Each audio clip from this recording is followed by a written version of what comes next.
So, after delivering a ton of movies for the past decade that have been pretty awful, Sony Pictures was facing the possibility that their parent company might decide to close them down because of the sheer lack of money they were bringing in.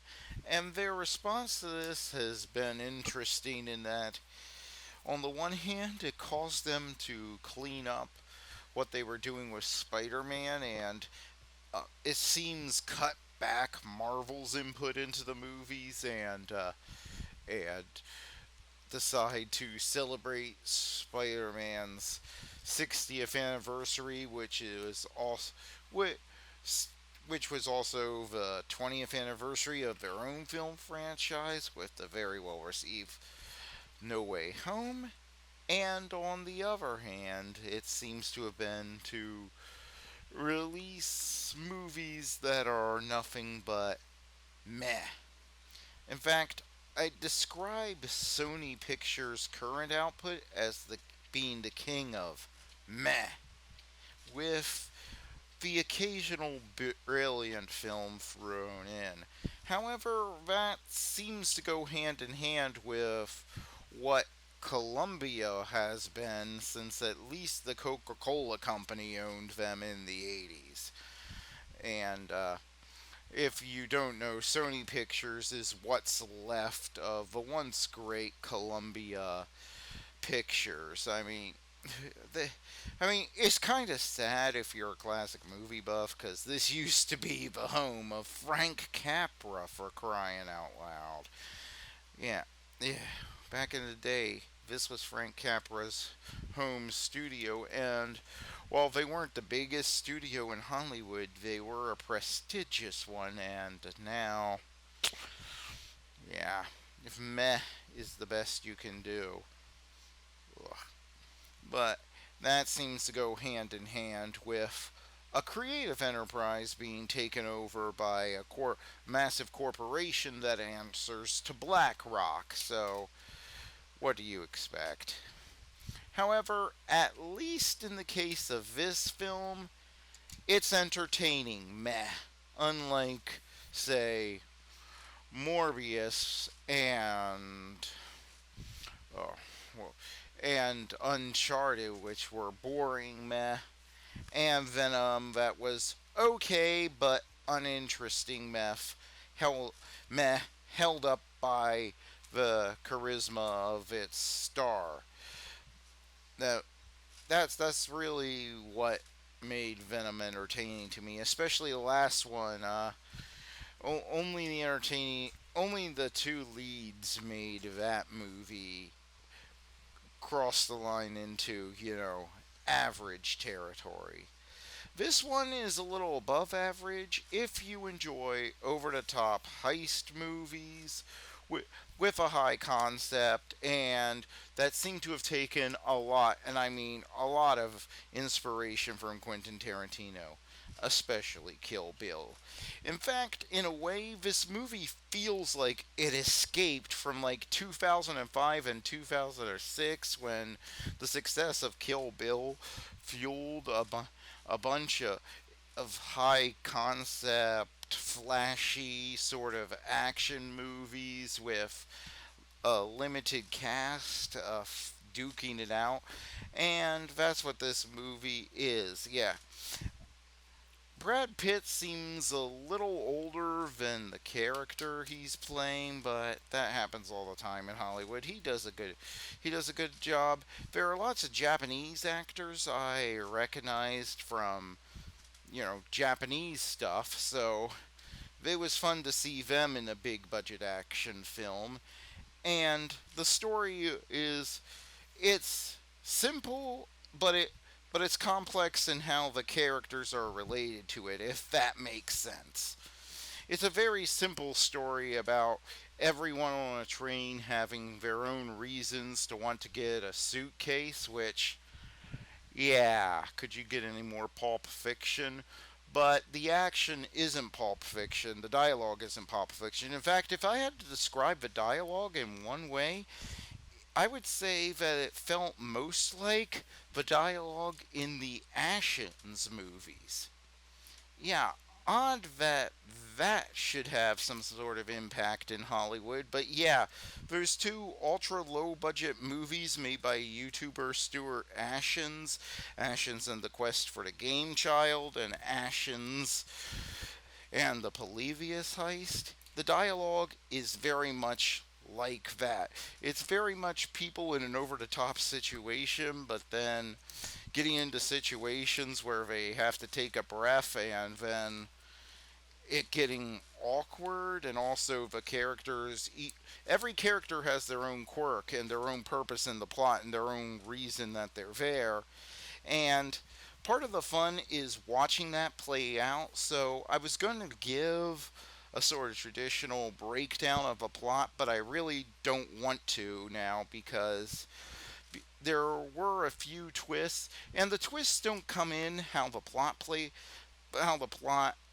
works, because as I said, it's just a bunch of people trying to get a hold of this suitcase. But why they want this suitcase, how they're related to it, and how they got into this, that's where it gets interesting, and it's hard to talk more without giving that away. But yeah, there are a bunch of assassins. Brad Pitt is sort of the odd man out in that he seems to be the only one of them that isn't a violent criminal. He seems to be some sort of thief, but they never really explain what it is he actually does. He's talking to Sandra Bullock on the telephone all the time, so she seems to have a history with him, but I'm not sure what was going. I'm not sure how that plays out. But what is backstory? They give you a bit of backstory, but it's still mostly kept mysterious, which keeps it more interesting. But also in a way, it makes the characters sort of one-dimensional. Although they each have a backstory that plays out. However, it doesn't go beyond a stereotype of this girl wants daddy's attention. These these guys were orphans. So this guy's wife died, so he's sad. It doesn't look into those elements of their characters with any particular depth. It like the one yakuza whose wife was murdered. We just know his wife was murdered, so he's really sad, but but he's never asked to think about, well, maybe you did something that caused somebody to be targeting you. So maybe you have some responsibility here. The characters never are never introspective, but they're still cool. They interact with each other in fun and cool ways.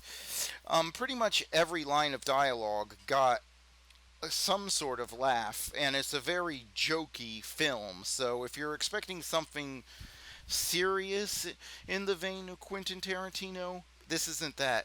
Quentin Tarantino's movies are fun and they have fun dialogue, but they also ask you to look underneath just the stereotypes of these characters, and that's what's made them last. This isn't one of those movies.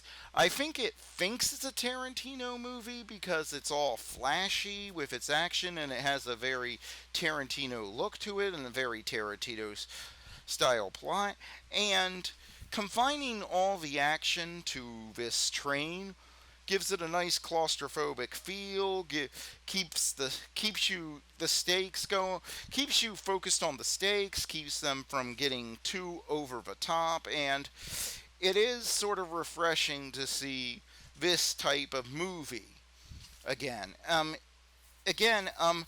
think 2022 is going to be seen as some sort of turning point in Hollywood, where finally it stops being that every film has to be a superhero movie or it won't get greenlit, and we start to see films with some more original ideas. And this is definitely part of that.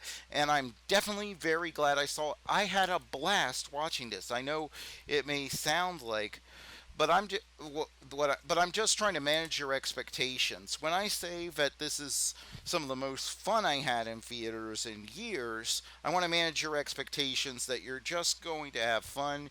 You're not going to see anything with a lot of depth, and you may find some plot holes that I didn't notice. To give you an idea of just what type of movie this is, that you know whether it's for you. It's a high concept action film, but it's one where there's a character who's obsessed with Thomas the Tank Engine. Brad Pitt's character is some sort of Zen Buddhist who's trying to get through the entire movie without losing his temper or hurting anyone, and he's constantly trying to get people to look at themselves and go, "Hey, what are you doing? Is this really worth killing people and possibly getting yourselves killed for?"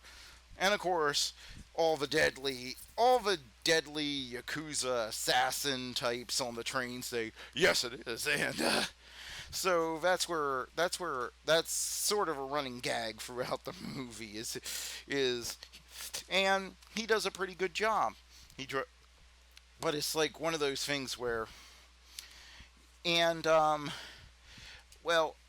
other thing is that it has these cool good, the bad, and the ugly character intros where it gives you a character's title, you know, in text on there, and it's the type of movie where even where a water bottle gets its own title as though it's a main character in the movie at one point.